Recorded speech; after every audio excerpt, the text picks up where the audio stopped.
Afternoon, everybody.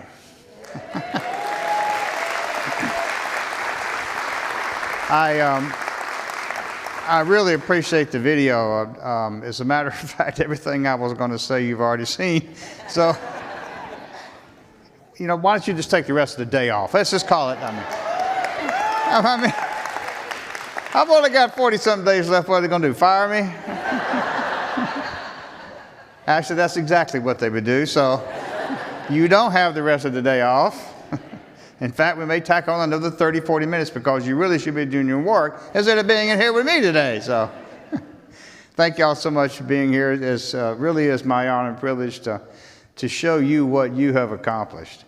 And I mean that sincerely. This is my last, this has been a season of lasts for Tammy and me, I can assure you, but this is my last opportunity to talk to you about the state of the university. But I got to tell you, of some 8 or 9 things I've had the privilege of doing, this is by far the best, not because it is my last, but because it's the best in terms of the things that we've accomplished together. And I'll have an opportunity to sort of highlight some of the things you have already seen. But again, thanks so much for being here with us today. Well, it's going to be a long day, folks, I can tell you that. Let's see if we can find a way to make this work.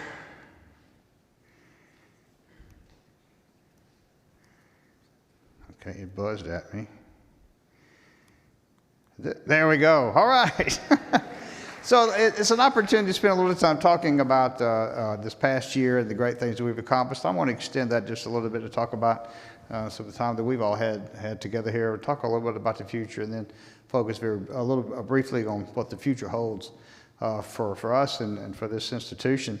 There are some new hires, and a lot of these faces you'll already recognize, but I do want to give a shout out. And anytime you start talking about administration, you're probably going to forget someone who came and didn't get recognized. But since the last state of the University address, Mark Thompson is the new dean of the Hull College of Business.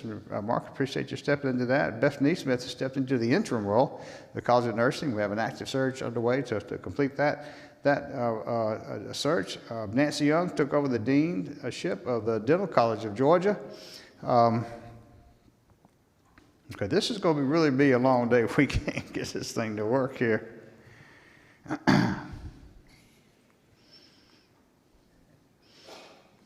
Going to need a new one, I think. Actually, I'm not really pushing anything. I just want to see what they do.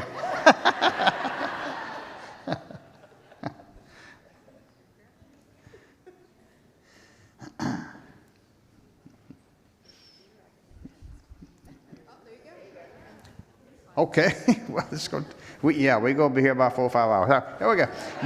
Brittany Alls took over the VP for Audit, Compliance, Ethics, and Risk Management. She probably has the longest title of all of us, but she has one of the most important jobs we have here, too. Karen Head, the Associate Provost for Faculty Affairs.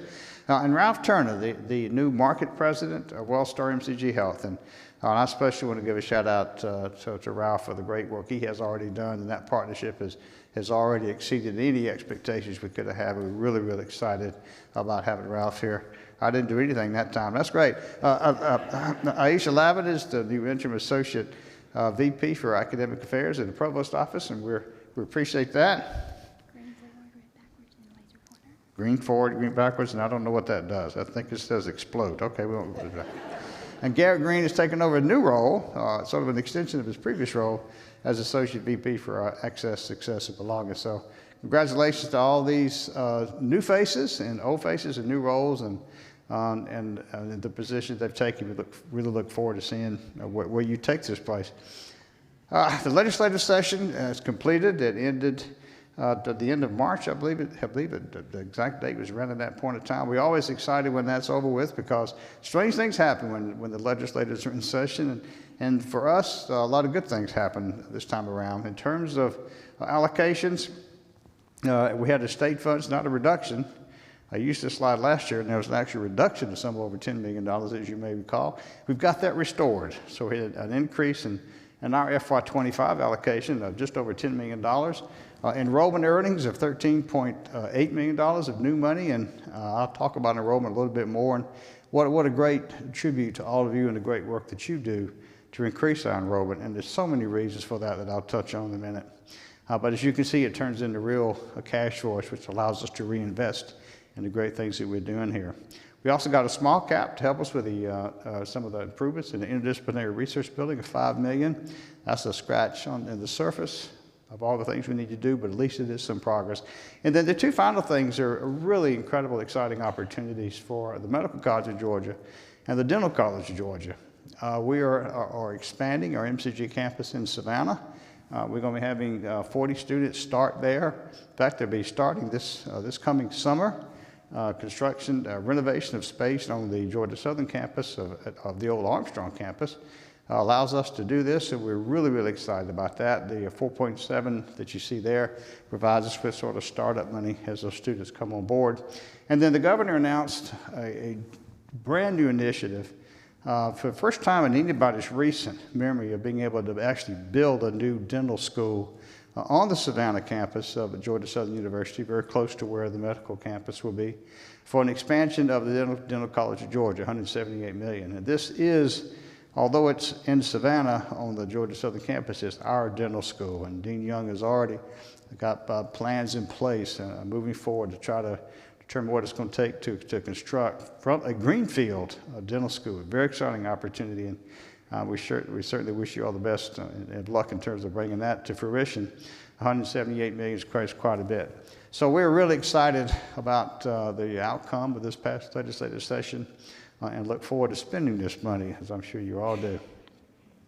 I got a couple of project updates. If you may remember the last State of the University address, I showed this slide, and I said, yes, Virginia, there will be a parking deck. And I was shocked at how many people didn't know what yes, Virginia meant. Maybe it's an age thing, I don't know, but yes, there will be a new parking deck. In fact, we have an opportunity. We actually broke ground on that new parking deck, and you saw me get a chance to do what every little boy's dream is to get in a big front loader and actually move some dirt. So dirt is being moved there. We're excited about that particular project.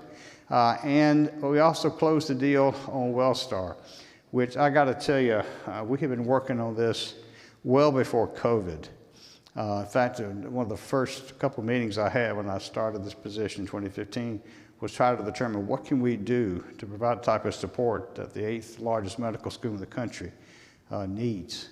And that's a strong and healthy health system, and the relationship with WellStar is going to provide us just that. And so we're really, really excited about this partnership. But I got to tell you again, much to Ralph Turner and his folks' credit, it's not just a business transaction, and we made that pretty plain. It's a true partnership.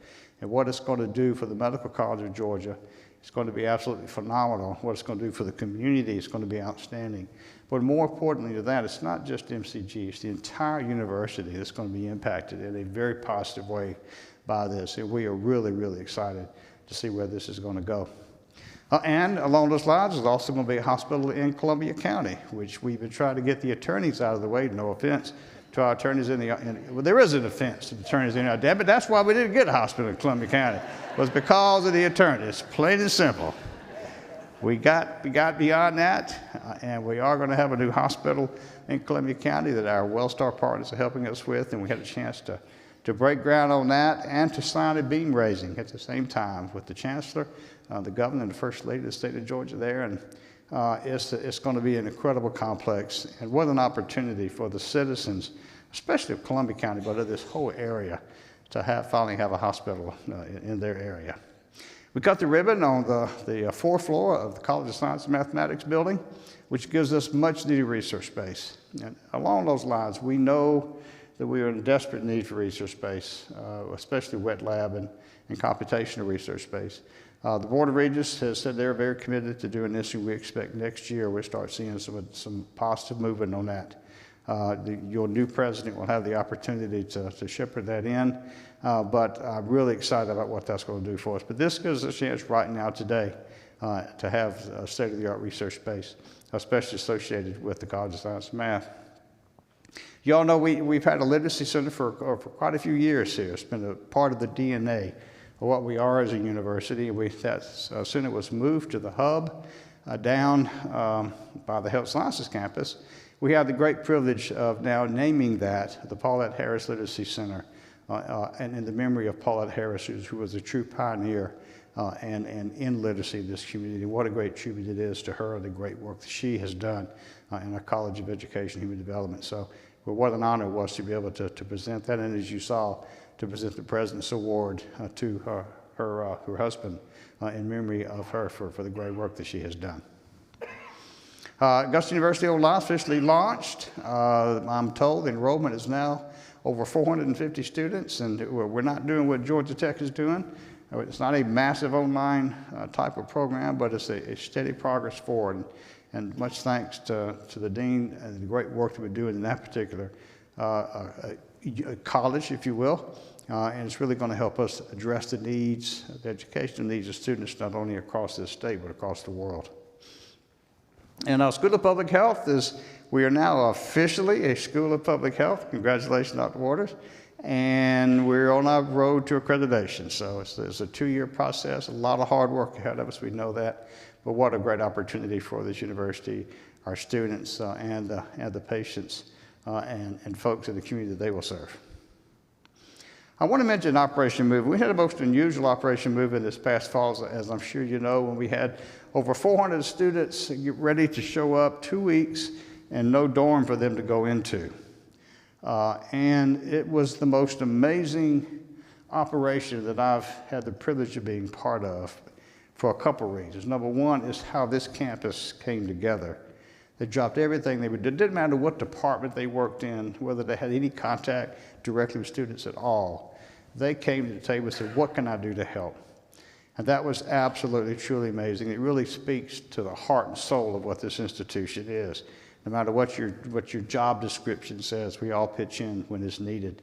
But also the community pitched in unbelievably incredible ways. And we had a number of apartment complexes and hotels that opened their doors up to a bunch of college students, and almost entirely freshmen, to provide them housing.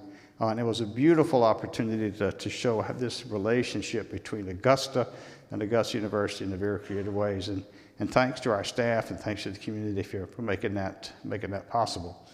Research has always been in a huge part of what we do. It is literally intertwined in the DNA of who we are. And we're on a march to reach the top 60 of NIH funding amongst medical schools in this country. Our goal is to be top 50. We already are in the process to try to get there. We need to get to 60 first. And we have made great strides in the past several years to get us just there. This is the bar graph shows you the amount of indirect cost recoveries that we've got. That's sort of an indirect measure, if you will, of grant funding, because the grant funding provides direct expenditures we can spend on research, but it also brings indirect costs with it. And as you can see in FY15, just around $16 million, and it's now up projected almost $27 million for next year, FY24. An incredible amount of progress made. If you'll notice sort of the lag between FY15 and FY20, and there's a reason for that.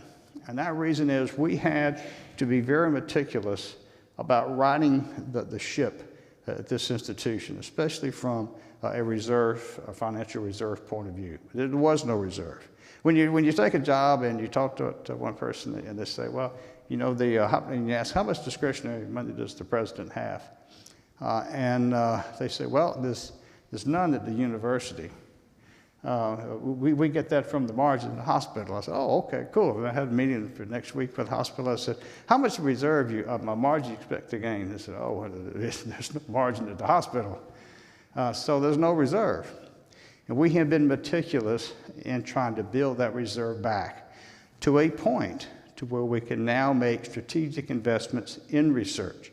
And around FY19, FY20, we began to do just that. And now you're beginning to see the fruits of that labor. And thanks to the administrative staff for having the diligence to serve, to conserve, so that we can provide this sort of opportunity for us. And now you're beginning to see it. And then the inset graph is the NIH ranking. And just this past year, we have dropped. So the bar graphs going up is good. The inset ranking going down is good, and we dropped from 74th in the country to 68th on our way to top 60. And as you can see, based off the projected on the bar graph, indirect costs, which sort of prognosticates what the future will look like, I think the future looks really, really good for our funding here at the medical college and the other great research that we do. So much thanks to our researchers and to all of you for being diligent in helping us build those reserves back. We can begin to make those strategic investments.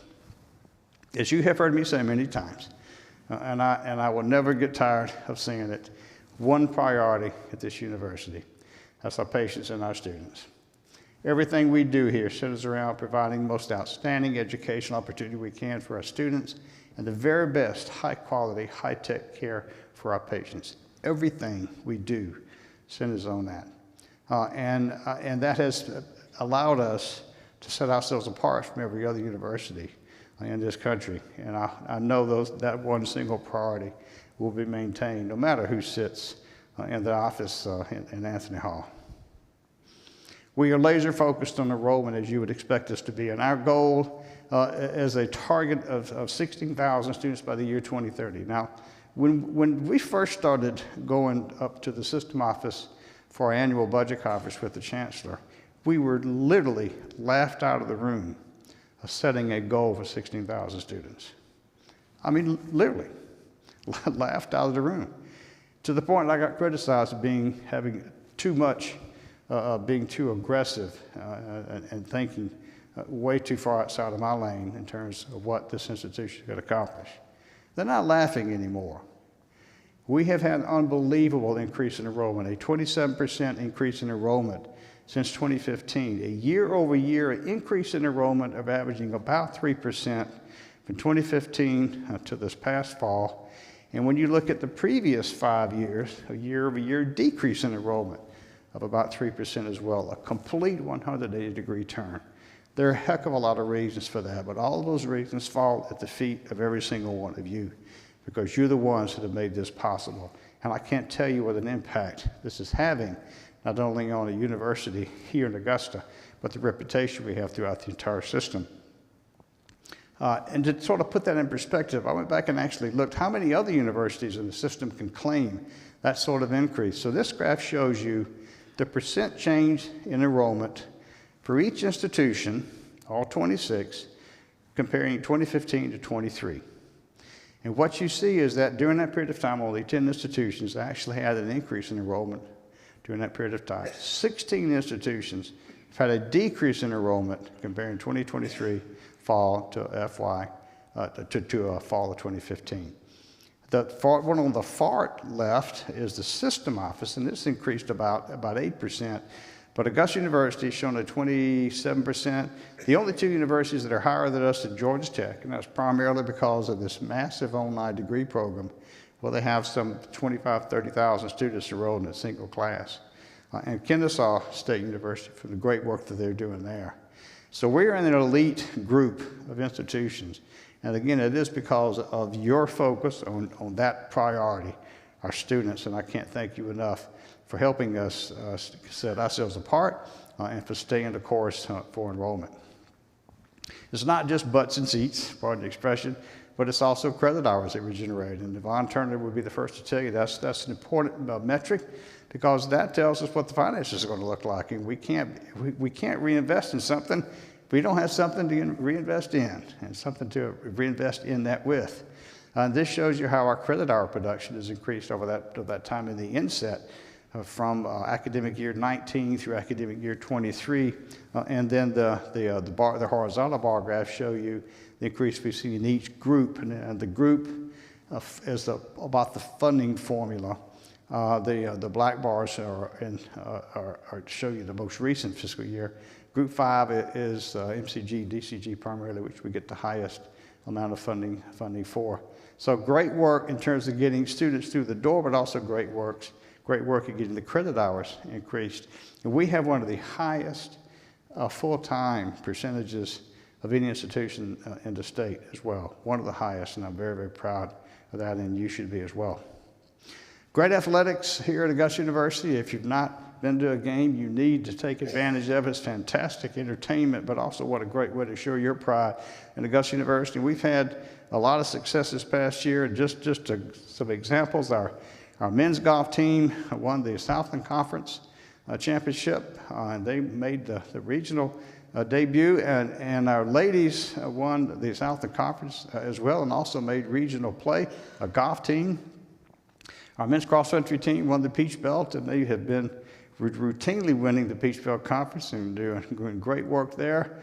And our ladies volleyball team not only won the outright season championship, they won the Peach Belt Championship and made all the way to the Sweet 16 in NCAA D2, and just barely got knocked out there. So really, really proud of our ladies volleyball. If you haven't been to a volleyball game especially, you really should go.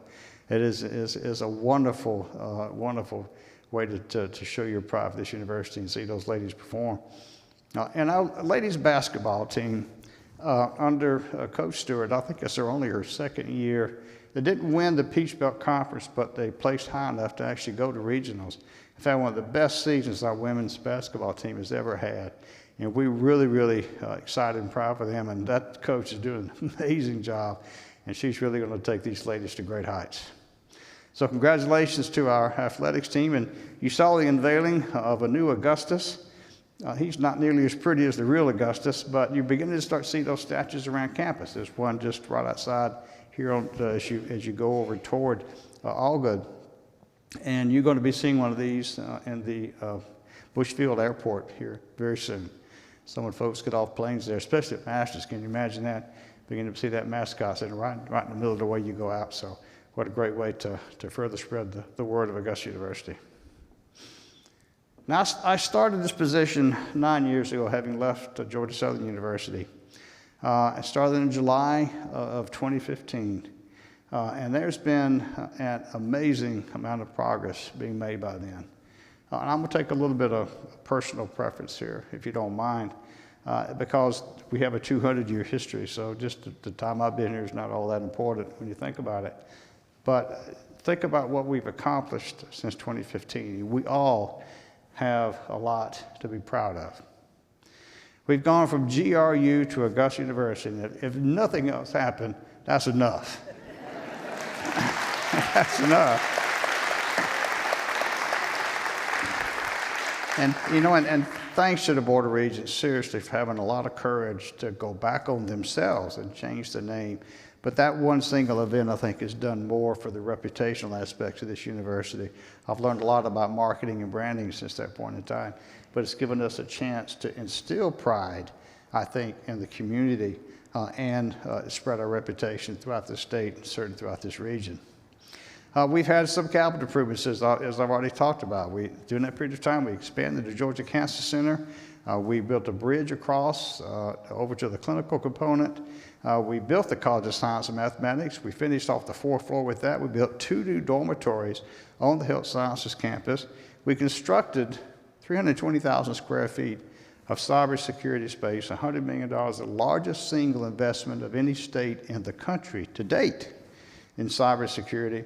And we broke ground on a new parking deck that I know you're all really, really excited about. And I'm sure the next president will appreciate this, so he or she won't be getting so many emails about a parking situation here. So you're welcome, whoever it is. But no, that is coming out of the ground now. We're really, really excited about that. We've had a 27% increase in enrollment since 2015, a 29% increase in the freshman class since 2015. And by the way, over the last 3 years or 4 years, Dr. Davies can correct me, greater than 50% of the freshman class is from outside the Augusta area. While we love to train the sons and daughters of Augusta, we're not just a community college anymore. And most of our kids come from outside of this area, so we're really excited about that.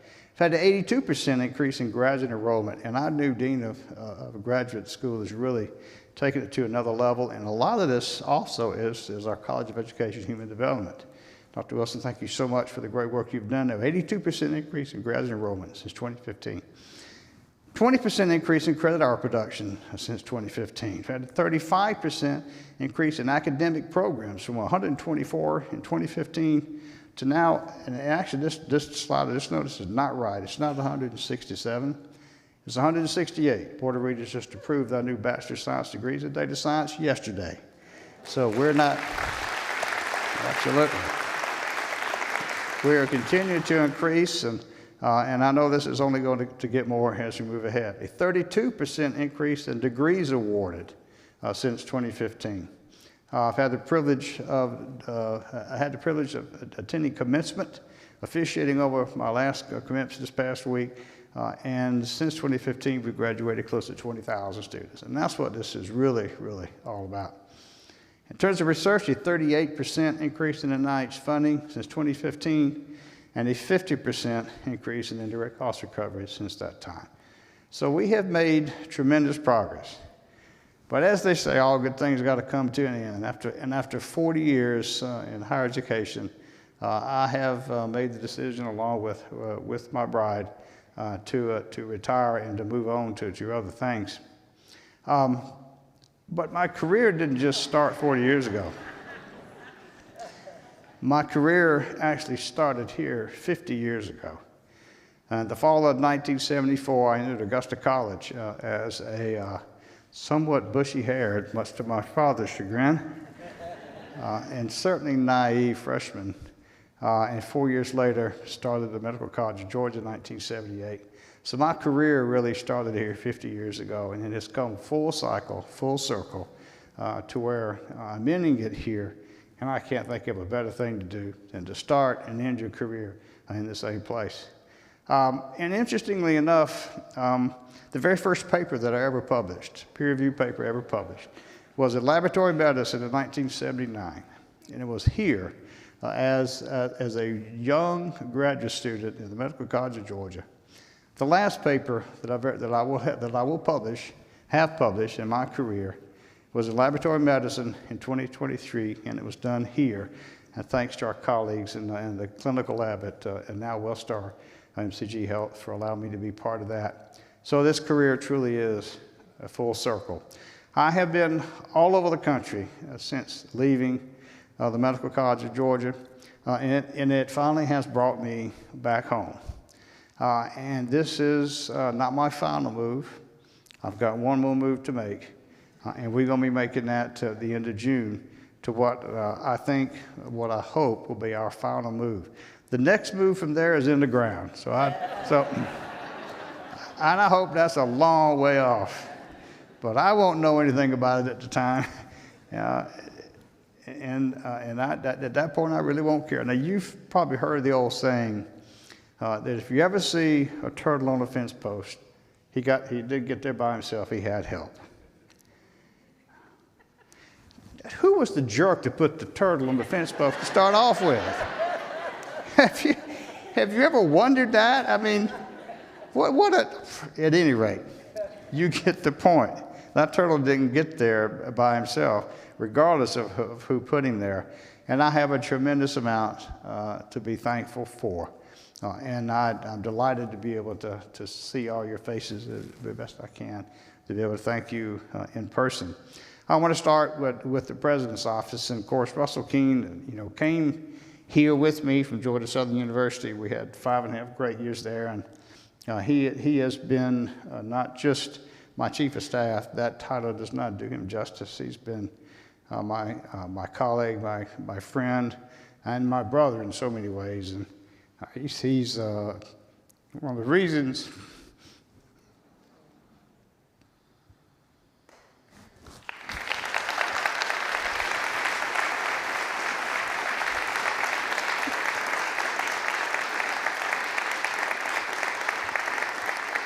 I'm just kidding. I swear I wouldn't do that, but he's going to be one of the reasons I'm going to miss this place. But if you really want to know who runs the university, it's those folks on the other side of the screen. Sheila Mays and Stephanie Campbell do the day-to-day work that makes this place go, but it's really Maggie Witherington who's the one who runs this place. She is always here when I get here. She never leaves until I leave. And believe me, Maggie, you can tell your husband, Tammy has chewed me out many a night by saying, will you get your ass home so she can get home?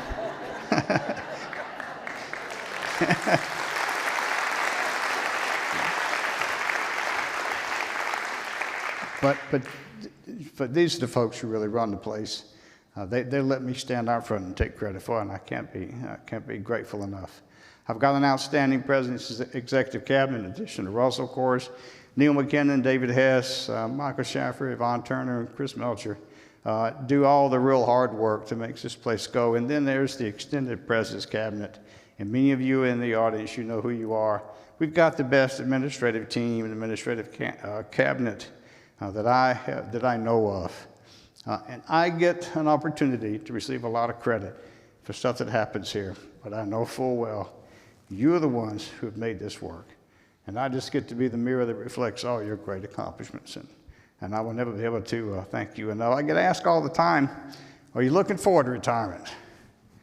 Well, it's not like I'm counting down the hours, but I really am. This was taken at my desk just a few minutes before I left to come down here. It's now 46 days and 3 hours and 23 minutes and probably about 47 seconds before retirement. So yes, we are beginning to look forward to this. And I get asked a lot, what do you plan to do in retirement? Well, Tammy's would spend all her time underwater if she could. I haven't been able to dive in quite some time, but we started out in that way, and she's going to have an opportunity to dive any day she wants to now. And I've made her that commitment, and I'm going to be spending my time on top of the water while she's under the water fishing, and I've taken up saltwater fly fishing, and that's something that I've come to really appreciate. That's not because I'm lonely on the other side of it, by the way. I just wanted that being that fish. At any rate, that's what I'm planning to do. We're also going to have an opportunity to try to do some more traveling. We went to Africa, had the privilege of going to Africa several years ago. We got another trip planned for next year. But this is also one of the reasons that we want to retire. I've got two outstanding kids. You wouldn't ask for better children. My gosh, they've been grown adults for some time now. My son here in Augusta, a graduate of the great School of Computer and Cyber Sciences, and my daughter in Philadelphia, a graduate of SCAD. And my daughter and her husband, have given us our only grandchild. And this is Penelope Rose, and she's Penelope Rose Keel, as a matter of fact. And so we're looking forward to being able to spend a little more time with her too. And those of you who have grandkids, I know you know the pull that is. So what about tomorrow? Well, we talked about the past, talked about the present. Let's talk about the future and sort of wrap things up here. I know very well this place has an incredibly bright future. You are in the process of creating a legacy like no other, which that sort of speaks to the past, but another way to look at this, you're also creating a future like no other. Tammy and I are in a place in our lives where we're beginning to write the next chapter of what our life is. And I feel pretty comfortable with that because, as this says, I happen to know who the author is, but more important, I also know who the co-author is as well. We will miss this place. We will miss all of you. I'm going to invite, I'm not going to invite you to come see us in part, so I'm sorry. I got to draw the line somewhere. I'm moving to the Keys. I'm not going to tell you which one. You can go door to door if you find us. I'll make you a drink. How about that? But we are excited about where it goes. Thank you all so much for what you do day in and day out to make this place. You have an awful lot to be proud of because of all these folks that are sitting to your left and right. Tammy and I look forward to following this place from afar, watching the great progress that you make. So thank you so much. And one more time, go Jags!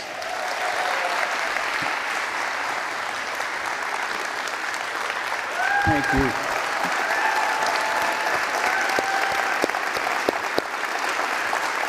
Thank you.